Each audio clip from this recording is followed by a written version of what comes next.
bilan olib tashlash kerak deyapti. Kimdir aytyapti, yo'q, shu buyog'iga menopauzaga yaqinlashyapsan, tegma deyapti.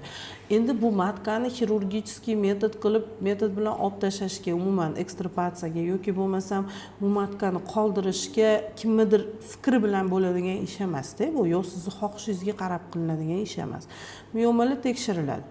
Qon tomir bilan qanaqa darajada ta'minlanadi? 98% holatda xavfsiz o'simta, 2% holatda xavfli bo'lishi mumkin.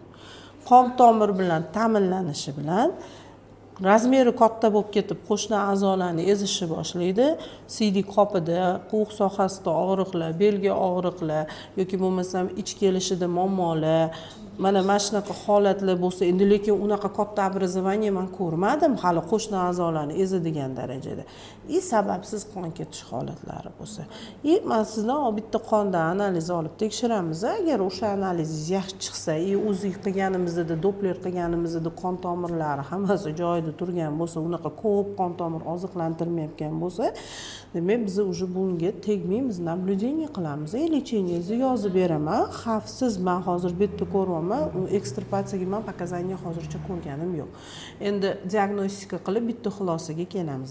B guruhi vitaminlar, kalsiy xlor, kalsiy glyukonat, gidrokortizon, prednizolon, deksametazon, issiq vanna dush, mana shu narsalar qon ko'paytiradigan preparatlar ham mumkin emas, chunki tarkibida B guruhi vitamini bor. Mana shu narsalarni cheklaysiz, chegaralaysiz. Vitamin D ni nazorat qilishimiz kerak. Miyomani sababi 30-40% holatda miyomani keltirib chiqazadigan sabab bu vitamin D ni yetishmovchiligi bo'ladi ko'p holatlarda. Yo'q, endi quyoshdan qancha ola olasiz? Quyoshda ham masalan 24 soat yursangiz emas, ertalab masalan 11 da. Soat obeddan keyin 4 da. Mana shu payt ola olamiz vitamin D ni. Lekin hozir kimni ko'rasiz shu soatda ko'chada yurganini? Bo'lishi mumkin. O'shaning uchun vitamin D ni bitta tekshirib, nazorat